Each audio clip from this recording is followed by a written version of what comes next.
Sabe, quando a gente ouve a palavra incorporação, o que costuma vir à cabeça? Para muita gente, são cenas de filme, aquela ideia de medo, de perda de controle. Mas e se essa ideia toda estiver, na verdade, fundamentalmente errada? Vamos mergulhar nesse conceito e desmistificar o que ele realmente significa, usando como base as ideias do especialista Alexandre Cumino. Ok? Vamos começar por aqui, que é a ideia central que o Cumino traz pra gente. Olha só, a incorporação é uma porta que se abre por dentro. Isso muda toda a perspectiva, não é mesmo? Já sugere que não se trata de uma invasão, mas de um convite. É um ato voluntário que precisa de uma permissão interna, bem diferente daquelas representações assustadoras que a gente está acostumado a ver por aí. Então, para a gente conseguir entender de verdade, a primeira coisa é separar o joio do trigo. Vamos analisar a principal confusão que existe em torno do assunto, a diferença crucial entre o que é possessão e o que é, na verdade, uma parceria. E aqui fica muito claro. De um lado, a gente tem a possessão, que é definida como algo que acontece contra a vontade da pessoa, uma tomada hostil. Já a incorporação, por outro lado, é o exato oposto. É uma parceria desejada, consensual, um encontro amoroso com outra consciência. Tá, mas se é uma parceria, por que existe tanto medo em volta disso? Para responder essa pergunta, a gente precisa dar uma olhadinha para trás, na história, e entender como que conceitos como a incorporação acabaram sendo associados ao mal, ao medo. O especialista aponta para uma coisa que ele chama de receita para a demonização. É basicamente uma estratégia histórica que funcionava assim.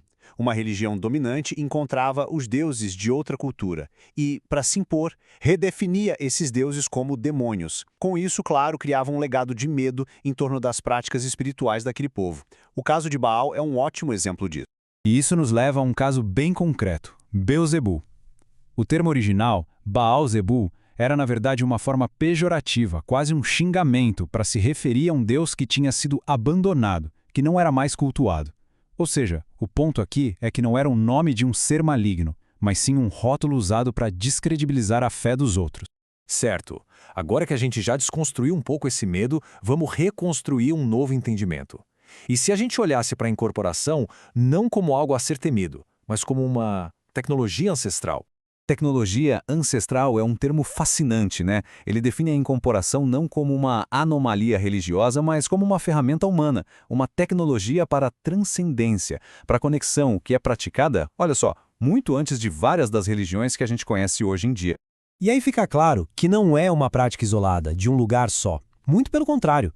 Do voodoo haitiano ao candomblé aqui no Brasil, passando por inúmeras tradições ao redor do mundo, a incorporação é um fenômeno global. Uma ferramenta humana universal, de verdade.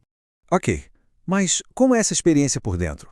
Vamos mudar o foco agora para o processo de desenvolver a mediunidade e o que se sente ao vivenciar a incorporação na pele. O Cumino descreve um caminho que é bem comum. Geralmente começa com a irradiação, que é sentir uma energia sutil, depois vem a fase da dúvida, aquela famosa pergunta, sou eu ou é o espírito? E segundo ele, essa é uma ponte que todo médium em desenvolvimento atravessa. E finalmente vem a entrega, que é o ato de soltar o controle da razão e permitir que a manifestação aconteça. Isso nos leva a uma das perguntas mais feitas sobre esse assunto. Qual é o nível de consciência durante esse transe? A pessoa apaga? Fica consciente? A resposta é que o estado é semiconsciente. E a analogia usada aqui é perfeita, há uma embriaguez sagrada. Pensa assim, a pessoa está ciente do que está acontecendo, mas não está no controle total. A mente racional, aquela que julga tudo, dá um passo para trás e permite que a experiência simplesmente flua. Bom, a gente já entendeu o que e o como. Agora vamos para o porquê. Qual é o propósito final? Qual é a motivação por trás dessa conexão espiritual tão profunda? E aqui está uma das ideias mais transformadoras. Essa conexão não se baseia em dívida, em karma ou em punição. A visão que é apresentada aqui é que essas entidades espirituais são a nossa família ancestral. Elas se conectam por amor, por apoio, como parentes que nos acompanham na nossa jornada. Isso tudo nos deixa com uma reflexão final.